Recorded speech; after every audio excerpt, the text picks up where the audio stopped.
레위기 25장. 여호와께서 시내산에서 모세에게 말씀하셨습니다. 이스라엘 백성에게 전하여라.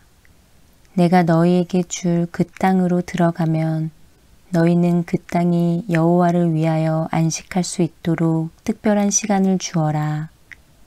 6년 동안은 땅에 씨를 뿌려도 좋고 포도밭을 가꾸어 열매를 거두어도 좋다. 그러나 7년째 되는 해에는 땅을 쉬게 하여라. 그 해는 여호와를 위해 쉬는 해이니 너희는 땅에 씨를 뿌리거나 포도원을 가꾸는 일을 하지 마라. 너희는 추수하다가 땅에 떨어져 저절로 자란 것은 거두지 마라. 너희가 가꾸지 않은 포도밭에서 자란 포도도 따지 마라. 이것은 땅이 1년 동안 쉬는 해이기 때문이다. 땅이 쉬는 해에는 땅이 너희에게 먹을 것을 낼 것이다. 너희 남자나 여자나 종이나 품꾼이나 너희 땅에 사는 외국인에게 땅에서 나는 것은 무엇이든 먹게 하여라. 또한 너희가 기르는 가축이나 너희 땅의 들짐승도 땅에서 나는 것이면 다 먹게 하여라. 너희는 7년을 7번 세어라. 그러면 49년이 될 것이다. 그동안 땅이 쉬는 해가 7번 있을 것이다. 너희는 49년이 지난 다음 속죄일에 나팔을 불어라. 너희가 나팔을 불어야 할 날은 7째 달 10일이다. 너희는 온 땅에서 나팔을 불어라. 50년째 되는 해를 특별한 해로 정하여 너희 땅에 사는 모든 백성에게 자유를 선포하여라. 그 해는 기쁨의 해인 희년이니 너희 모두는 각자 자기 땅으로 돌아가거라. 모두 자기 집, 자기 가족에게로 돌아가거라. 50년째 되는 해는 너희에게 기쁨의 해이니 땅에 씨를 심지 말고 저절로 자란 것을 거두지 말며 가꾸지 않은 포도밭의 포도를 따지 마라. 그 해는 희년이니 너희에게 거룩한 때이다. 너희는 밭에서 나는 것을 먹어라. 희년에는 모든 사람이 자기 땅으로 돌아가거라. 이웃에게 땅을 팔거나 이웃에게서 땅을 살 때 이웃을 속이지 마라. 이웃에게서 땅을 살 때는 바로 전에 희년에서부터 몇 년이 지났는가를 헤아려 보아라. 그래서 땅값을 알맞게 계산하여라. 땅을 파는 사람도 앞으로 추수할 수 있는 해가 몇 년인가를 헤아려서 땅값을 알맞게 계산하여라. 여러 해가 남았으면 값을 더 치러야 하고 몇 해 안 남았으면 값을 덜 치러도 될 것이다. 이웃은 희년까지 추수할 횟수에 따라 내게 팔 것이다. 너희는 서로 속이지 마라. 너희는 하나님을 두려워하여라. 나는 너희 하나님 여호와이다. 나의 모든 가르침과 규례를 기억하고 잘 지켜라. 그러면 너희가 그 땅에서 안전하게 살 수 있을 것이다. 그 땅이 너희에게 좋은 열매를 주며 너희는 먹고 싶은 만큼 먹을 수 있을 것이다. 너희는 그 땅에서 안전하게 살 수 있을 것이다. 하지만 너희는 씨를 뿌리지도 않고 심은 것을 거두어 들이지도 않는다면 7째 해에는 무엇을 먹고 삽니까? 하고 물을 것이다. 내가 6째 해에는 너희에게 큰 복을 주리니 그 해의 땅에서는 3년 동안 먹을 작물이 나올 것이다. 8째 되는 해에 땅에 씨를 뿌릴 때는 전에 거두어 놓은 곡식을 먹을 수 있을 것이다. 9째 해가 되어 추수할 때까지 묵은 곡식을 먹게 될 것이다. 땅은 원래 나의 것이므로 너희는 땅을 아주 팔지는 못할 것이다. 너희는 내 땅에서 잠시 동안 사는 외국인이요 나그네일 뿐이다. 너희는 땅을 팔 수는 있으나 그 땅을 언제든지 다시 살 수 있어야 한다.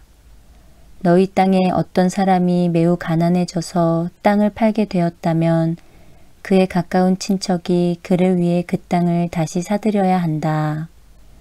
만약 그 사람을 위해 다시 그 땅을 사들일 만한 가까운 친척이 없던 중에 그 사람 스스로가 그 땅을 사들일 만한 돈을 가지게 되면 그 사람은 그 땅을 판 지 몇 해가 지났는가를 헤아려라.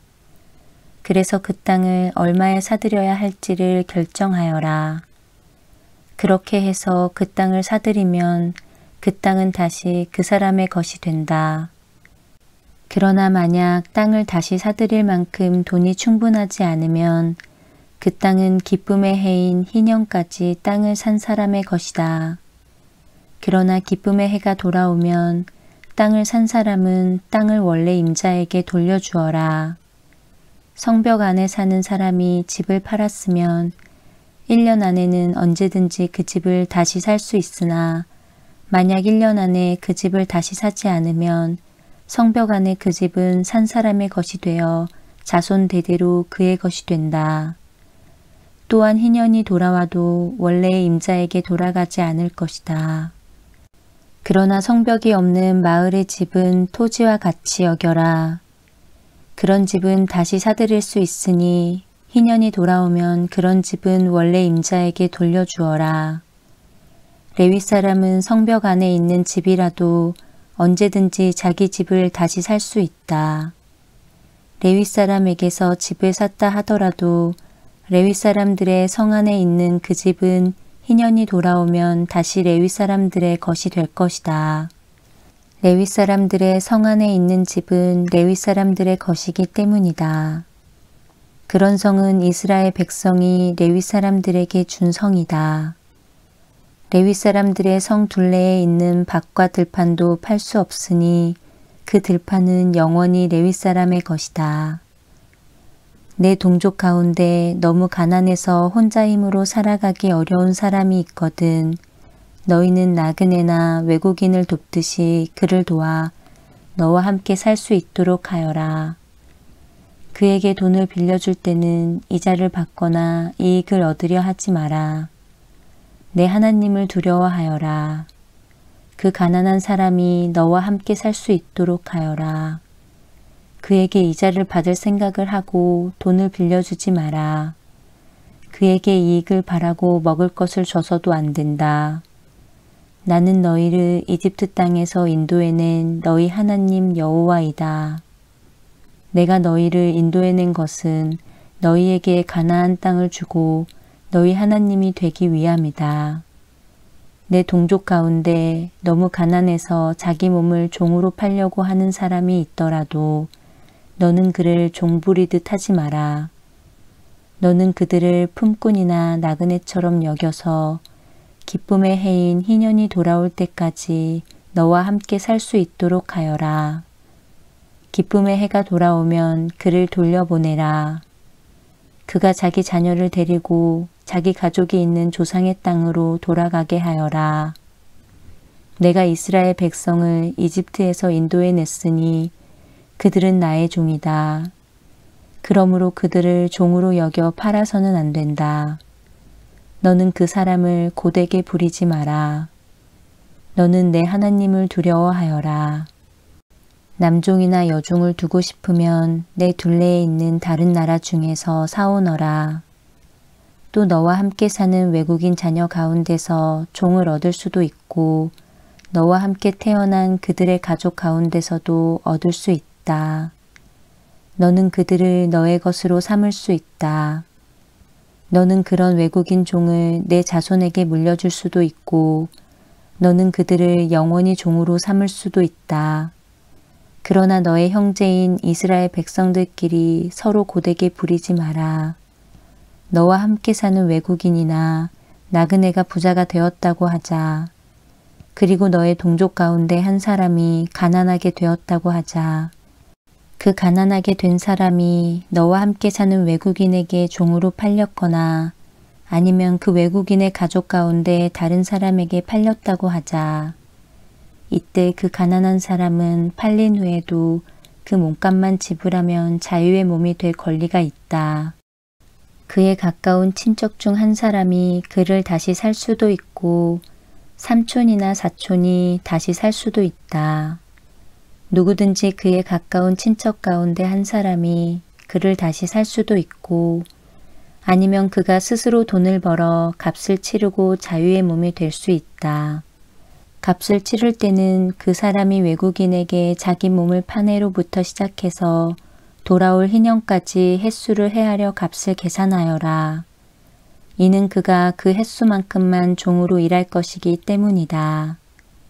기쁨의 해까지 아직 많은 횟수가 남아있다면 그만큼 값도 많이 치러야 하고 횟수가 얼마 남지 않았다면 그만큼 값을 적게 치르면 된다.